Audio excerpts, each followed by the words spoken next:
Essa HQ foi escolhida por esses caras. Curta o vídeo. Esse é o Big Little Review e hoje vamos falar de Ultimate Homem-Aranha. Poder e responsabilidade. Vamos nessa! Esse é o Big Little Review.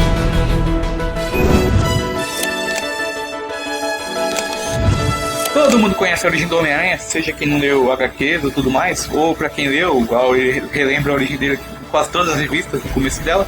Certo dia, após assistir um experimento nuclear, o jovem Peter Parker foi picado por uma aranha contaminada por radiação. Com isso, ele adquiriu super força, capacidade de escalar paredes e um sensacional sentido aranha. Sua vida mudou totalmente a partir daquele momento. Parker deixou de ser um homem comum para se tornar uma lenda, o Homem-Aranha.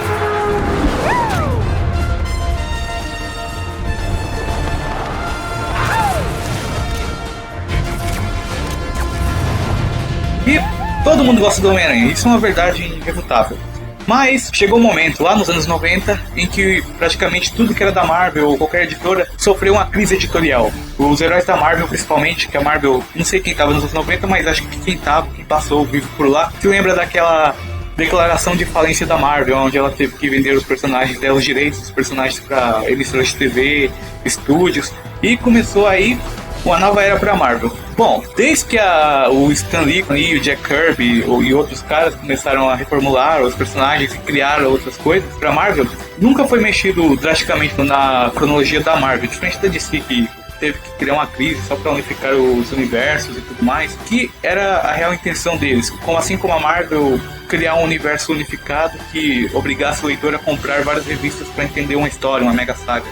E bom, a Marvel nunca teve esse problema porque em uma história ele já conseguiu unificar o universo, diferente da DC que tinha que fazer um mega arco no ano inteiro para fazer uma crise e no final resolve tudo. Daí eu ficar um ano comprando alguma coisa que eu sei que vai ser apagado ou zerado. Mas, diferente disso, a Marvel sempre conseguiu manter tudo coeso, junto e bem mais coerente do que na DC.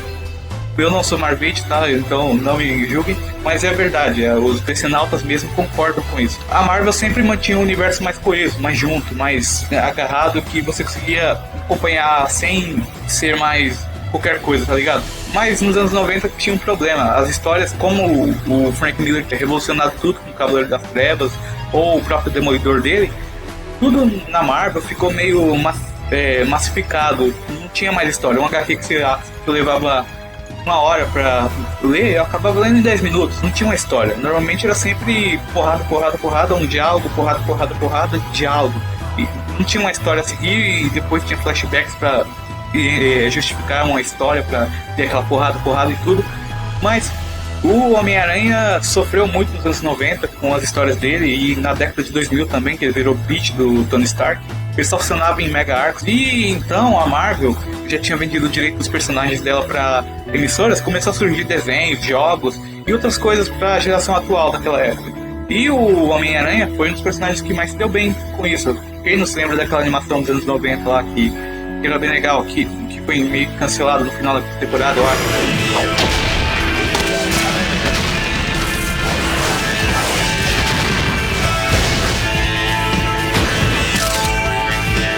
Começou a ter uma certa tensão pro Homem-Aranha. Os anti-heróis estavam surgindo e estava tendo toda aquela crise. E nos anos 2000 eles começaram a ter um certo sucesso com Blade, X-Men e outra coisa, a franquia do Homem-Aranha do Sam Raimi no cinema. E, por incrível que pareça, os editores lá, todo mundo da Casa das Ideias teve uma epifania e falou: Cérebro, o que você quer fazer esta noite? A mesma coisa que fazemos todas as noites, Peter. Tentar conquistar o mundo. Pô, a gente podia ter outro universo com esses personagens para essa nova geração que tá vindo aí. E como eu falei que a Marvel ela respeita muito mais a cronologia dela do que a DC, eles não criaram um universo e apagaram aquele outro, 952.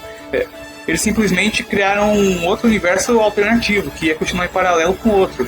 Ou seja, quem quisesse começar a ler esse novo universo, com tudo novo, não ia precisar mais ler 500 revistas para entender a origem do personagem, ia poder se transferir para esse, migrar para o Ultimate. E quem quisesse continuar com o padrão, o regular da Marvel, continuava também.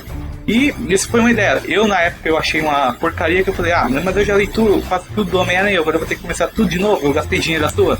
E então, quando lançou aqui no Brasil, eu meio que ignorei mas depois de um tempo eu peguei um relançamento da Panini e eu acabei gostando do Ultimate.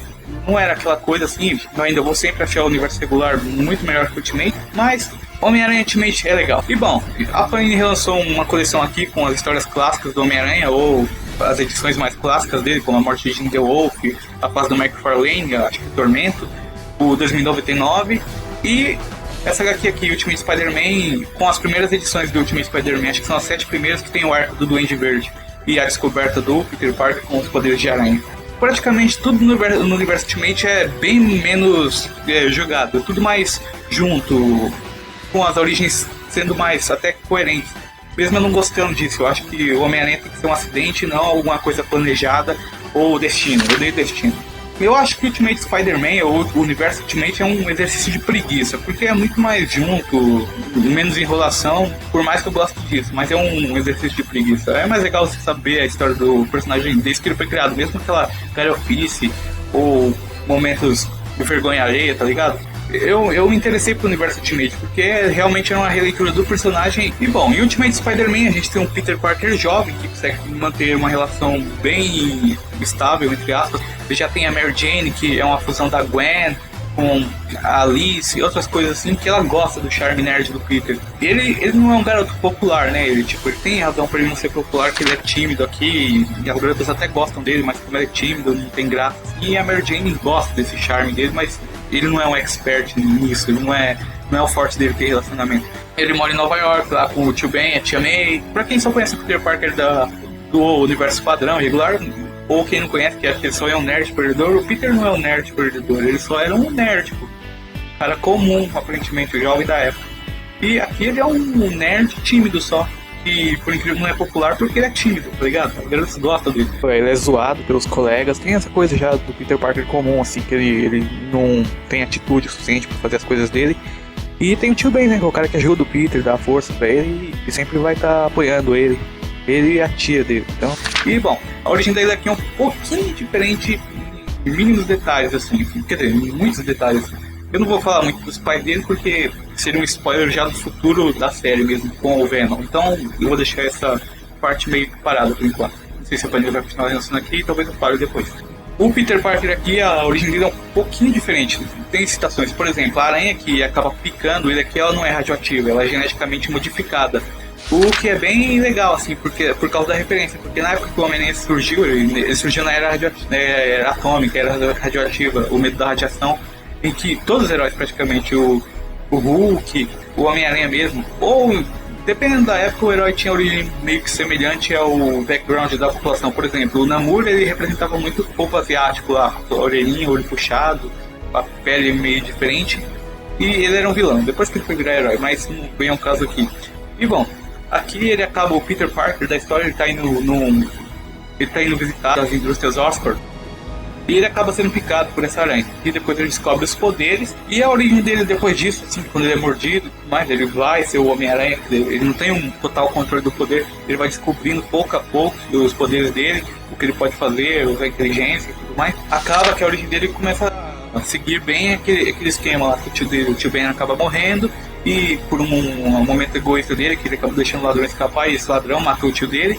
E ele aprende que com grandes poderes vem grandes responsabilidades. É sempre aquele background do Homem-Aranha que dá a iniciativa aos atos heróicos dele. E desse ponto pra frente começa a ter uma certa distanciação da história mesmo. Começa a ter essa unificação dos personagens para manter eles mais coesos, mais juntos. Por exemplo, o Norman Osborn aqui, ele não é um cara que é infectado por um gás que deixa ele super forte e ele acaba usando uma roupa pra acabar com a vida do Peter Parker. Aqui é quase isso, mas é diferente, porque desde o começo o Norman já sabe que o Peter Parker foi picado por essa aranha geneticamente modificada. E como ele tá estudando esse tipo de mutação que a aranha pode causar em você, ele acaba meio que espionando o Peter Parker. O Oscorp começa a espionar ele até o momento que ele decide, bom, o garoto já virou um super-herói, ele é incrível já, assim, espetacular o que aconteceu com ele.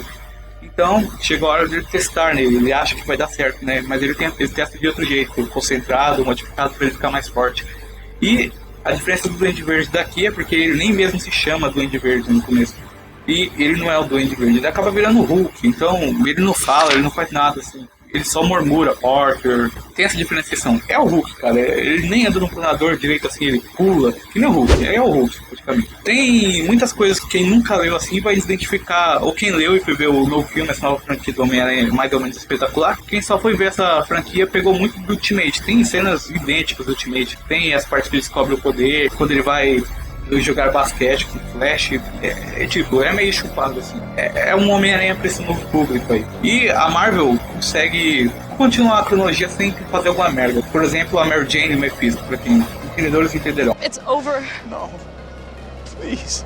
Acaba que o multiverso foi um bom escape pra quem tava muito naquela de massificação dos heróis, a perda de ritmo. O multiverso, na maior parte dele, ele é meio besta, assim, mas tem HQs que realmente eles pensaram, principalmente as que tinham filme na época. Eles realmente conseguiram trazer aquilo pro público e deixar os personagens mais legais. E Ultimate Spider-Man, isso é uma ótima história, principalmente o começo dela, depois foi ficando meio arrastado, mas aí tem o Miles que apareceu. Como toda HQ mensal vai ter um momento de queda dela e um momento de ascensão e que ela vai subir de novo pra ficar legal.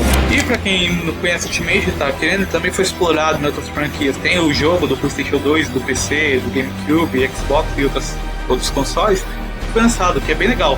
Ele segue mais ou menos a risca do que é o HQ assim, mas ele começa a inventar o próprio roteiro dele pra ter todos os inimigos e aquela coisa. Mas quem for jogar agora vai ganhar spoiler da HQ.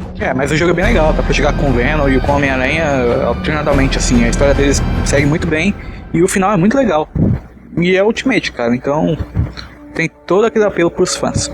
E fez sucesso, só não é muito bem lembrado, né? Tem essa animação nova da Marvel, Ultimate Spider-Man, eu acho, que é mais ou menos assim, tem episódios bons e outros episódios que e tem episódios legais. O Homem-Aranha nesse Ultimate ele acabou virando o Deadpool, ele consegue quebrar a quarta barreira, só que diferente do Deadpool ele não é maluco, eu não sei porque que ele faz aquilo. Isso é o que eu chamo de poder destrutivo. Acho que esse doutor não é do tipo, vire a cabeça e tussa. Tem a nova franquia do Homem-Aranha no cinema, esse, entre aspas, espetacular Homem-Aranha, que ele coloca as coisas das HQs, mas não consegue concluir direito, sabe? Ele se perde muito do que ele é. E tá aqui, cara. O roteiro do Michael Bay trata o Peter Parker de uma forma bem humana, assim, que você percebe o direcionamento daquele cara pra ser um herói.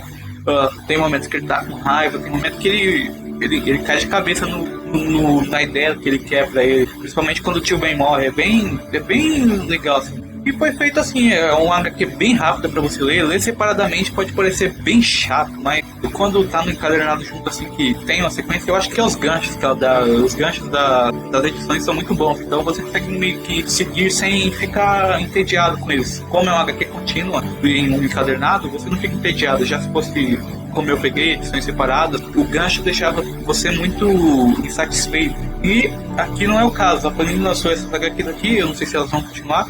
E o roteiro é muito bom, cara. Do Brian Michael Bendis, todo mundo conhece aí. E do Bill Jamas, que apesar dele ser um pouco de estragar alguma coisa, o Michael Bendis também consegue deixar algumas coisas bem zoadinhas, mas a gente entende essas coisas. E tem a arte do Mark Bagley, que é bem atual, assim, uma cor meio digital, que torna as coisas mais rítmicas, sabe? E Ultimate Spider-Man eu aprovo, me diverti lendo há muito tempo atrás e me diverti muito mais lendo de novo, assim. E pra quem não tem, não conseguiu encontrar, você ainda encontra essa HQ aqui em comic shops ou em lojas online, tem a da Salvat, que por incrível que pareça tá um pouco mais cara, mas acho que a edição que tá aqui custa, eu não sei, eu não me lembro, mas vai estar aí na descrição. E a da Salvat custa R$30 como de costume. Para quem quiser o Ultimate Spider-Man completo, tem na Amazon para comprar. E tá aqui, Ultimate Homem-Aranha. Uma boa história com o personagem que a gente já conhecia, com uma origem bem mais resumida e bem aplicada, assim. Não é o universo mais legal que eu conheço, mas é uma boa tecla de escape para quem tá procurando alguma coisa nova ou quer só ficar pegando aquela coisa de referência. Ou para quem quer começar também, uma boa. Bom, vamos aos recados. Tem a página do Central Comics, que é uma página formada por youtubers de quadrinhos, que a gente faz atualizações de todas as HQs, filmes, séries e coisas do mundo nerd, que vocês tanto gostam aí. Então se inscreva lá, porque é formada por youtubers de quadrinhos. Legal, hein? O podcast do Central Comics, que é um canal de HQs também, mas de cinema, focado em quadrinhos e outras coisas que a gente gosta, uma conversa, então vai lá, é uma conversa legal. Tem os parceiros do canal aí, os canais de HQs, mangá e outras coisas que vocês gostam, análises, resenhas e pickups, essas coisas que vocês devem gostar de saber ou informações extras que vocês não sabiam, então vai embaixo, são bem legais. E como de costume, no final desse vídeo apareceram sugestões para a próxima Naruto, então escolha e até a próxima.